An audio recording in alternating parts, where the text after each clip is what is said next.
this day our daily bread, and forgive us our debts as we forgive our debtors,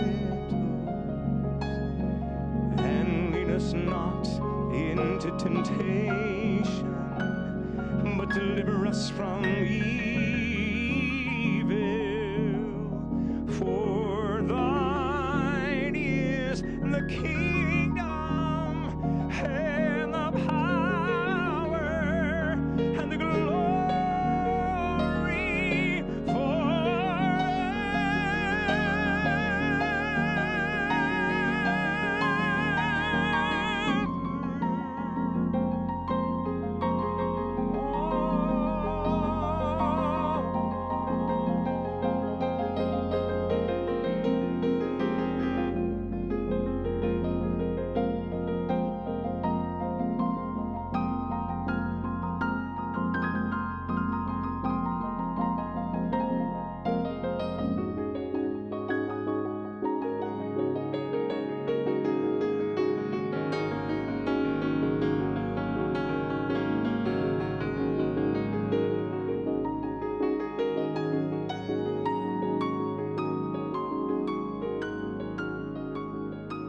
It's a real honor, and we've all worked very hard to get here. And I want to thank you for the tremendous support that we had. Just about 88%, I'd say that's good. I said, why didn't we hit 90? But it's pretty good. And all friends, and everybody in this room is a very special friend. I want to pay great homage to the White House. There's no place like it. I've been in many houses. I've seen the nicest of the nice, and there's nothing like it. And really what it represents. And being here with you in the middle of Holy Week as we remember two of the most monumental events in all of history, the death and the resurrection of Jesus Christ. I want to thank Pastor Paula White and Reverend Franklin Graham, all of the incredible, respected, highly respected members of clergy and friends, just friends of great faith. Many thanks as well to Secretary of State Marco Rubio, who's been fantastic. Many faith leaders that are here tonight. Angel Mom, Patty Morin, who's been through hell. Where's Patty? Patty, stand up, Patty. Please.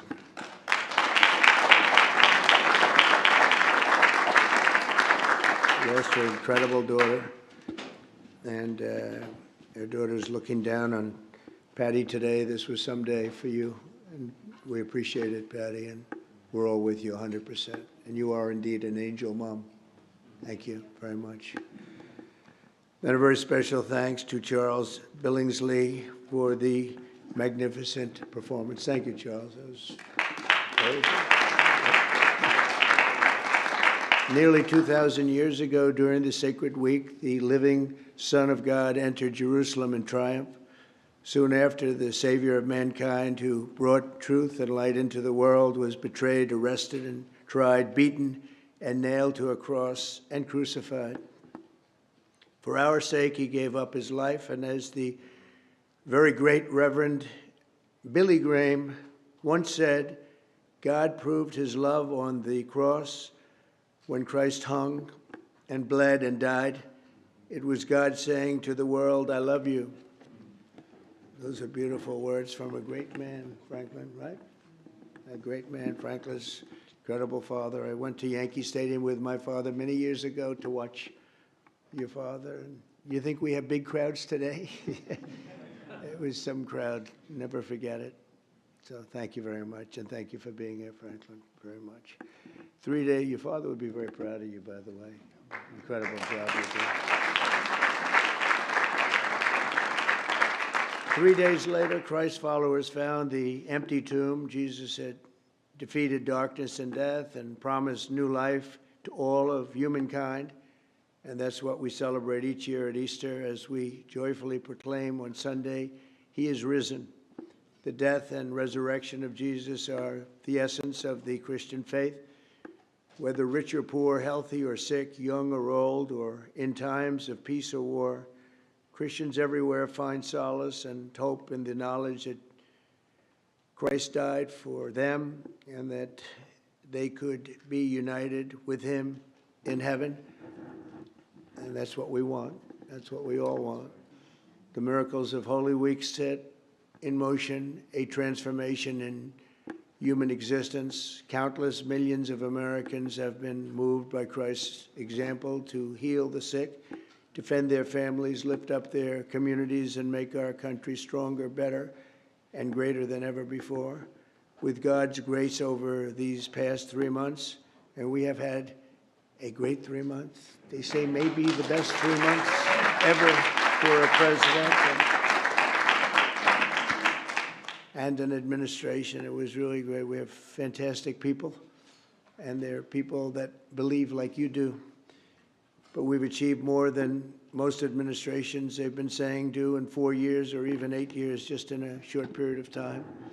And I think there's a whole new spirit in our country, and I think there's a whole new respect for our country. Our country was not respected 5 months ago, 6 months ago, although I think November 5th did a lot to get that respect, Franklin. I think it was a big day. I hope it's going to go down as one of the most important days in the history of our country, November 5th.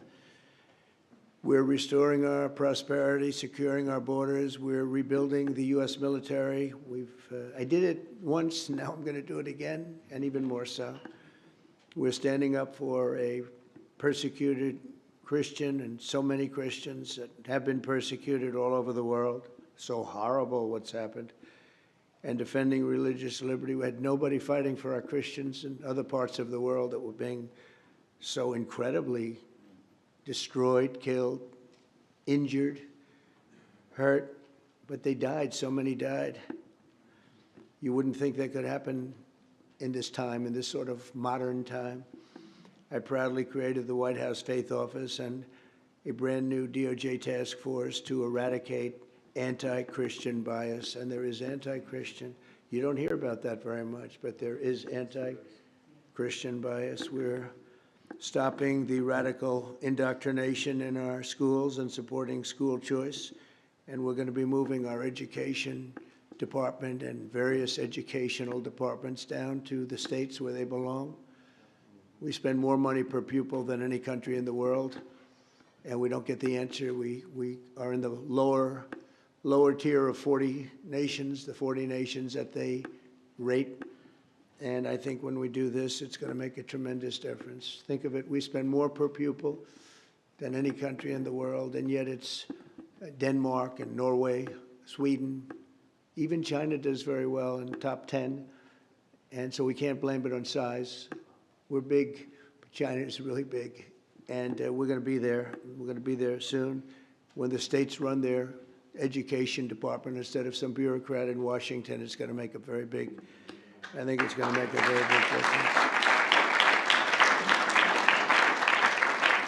And I also, and this was a very easy one for me, I guess some people still fight it because I saw on television today a Democrat congressman fighting so hard. I banned men from women's sports. Seems easy.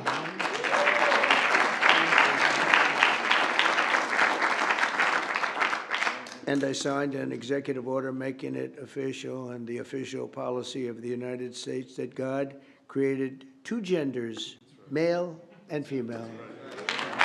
That's not too difficult. So there's so much to celebrate this Easter. This is really, I hope, going to be one of the great Easters ever, because we have something going that I don't think this country has seen in 100 years.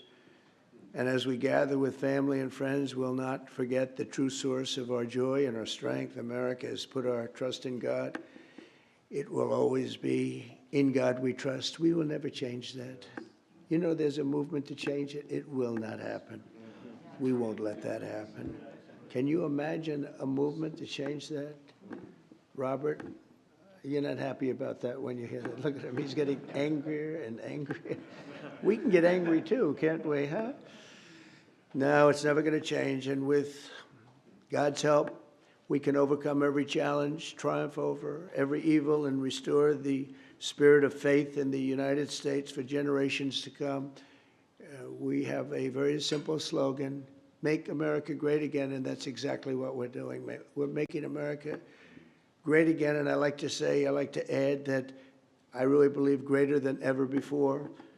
So once again, let me wish you all a very joyful and blessed Easter, and I would now like to ask Pastor Jensen Franklin, a supporter right from day one, he's been here, I think, Paula, from the first moment that we started, and who would have known that it was going to turn out this way, but the support I've had from evangelicals, Christians, and everybody, people of faith, really, has been incredible. I believe it's been unprecedented, actually, by a lot, not just by a little bit.